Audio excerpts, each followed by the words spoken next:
portrait gallery as well. Now, I like to talk just on the edge because Trafalgar Square sometimes can be one of the busiest places in London, so it's just a bit easier to hear. And by all means, we can go and check it out after. Trafalgar Square, it gets its name from the Battle of Trafalgar, which took place in the year 1805. Now, the Battle of Trafalgar was a naval battle. It was fought between Britain and a combined French and Spanish fleet. Now, Britain had 23 ships, and the French and the Spanish had 27. But Britain had a man called Lord Horatio Nelson. In the centre of that square there is a huge column. It's one of the largest, and it's got Horatio Nelson on the top of it. Now, he was a general, and he came up with a very interesting tactic that, in fact, changed the tide of that particular battle. Traditionally, naval battles were fought out, of course, at sea, and ships would circle around each other and fire their cannons, and then they would change direction and then fire their cannons again.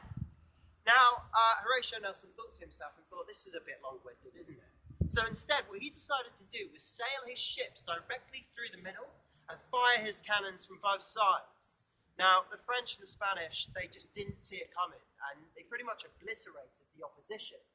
However, for Horatio Nelson, he wasn't quite so fortunate because he decided to stand on the deck of his ship in full ceremonial dress. So he stood like that, like this, and where he's picked off and easily killed by a French marksman. Now, when you die at sea, traditionally you're buried at sea. But because of his achievement, his feat, what he had done, they wanted to bring him back, to bury him in London so they could celebrate him. And they're many, many days away at sea, so they've got to preserve a body. Now, what might they have out at sea that could preserve a body? Salt. So salt would work if we were going to eat him. We're not going to, but you're on the right track. Anyone else?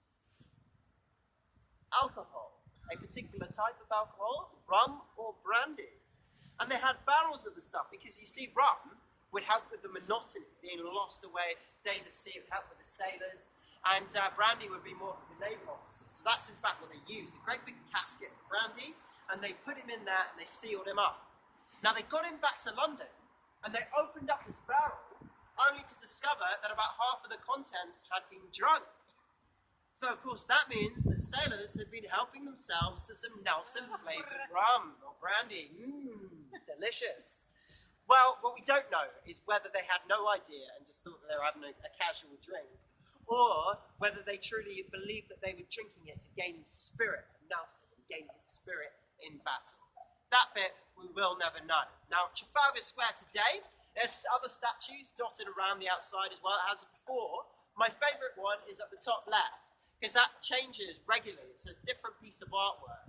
And it was a proposed statue of William IV, but then they ran out of money, so they couldn't do it. And at one point it had a great big blue chicken, and these days it has a skeleton of a horse. It has lots of different stuff going on. Of course, the National Portrait Gallery is behind it. But today, Trafalgar Square is quite often used as a big meeting point when we have political activism, protest movements, those sorts of things. Often large people in numbers will congregate when they have an issue to speak about in Trafalgar Square, and then they will march down to Westminster, where we started our tour outside the House of Parliament, and protest for the government there. And this, ladies and gents, on the edge of Trafalgar Square, is where I would like to conclude the talk today. So firstly, let me say a huge thanks to all of you. I hope you enjoyed it as much as I have, coming around and having a chat to you about royal stuff today. Don't forget, we do have a lot of other tours on offer. We have those 4, and we have the pub crawl tour as well. So for any maps, any info, anything like that, ask me. Also, we really love TripAdvisor reviews. Now, I love getting TripAdvisor reviews because not only does it let my boss know I'm doing a good job, but far more critical than my boss is my dad, right? So he reads them all. So any reviews, and I will love you guys forever. Just take a moment to reflect on what the tour has been worth to you. Thank you so much, guys. It's been a pleasure. Cheers.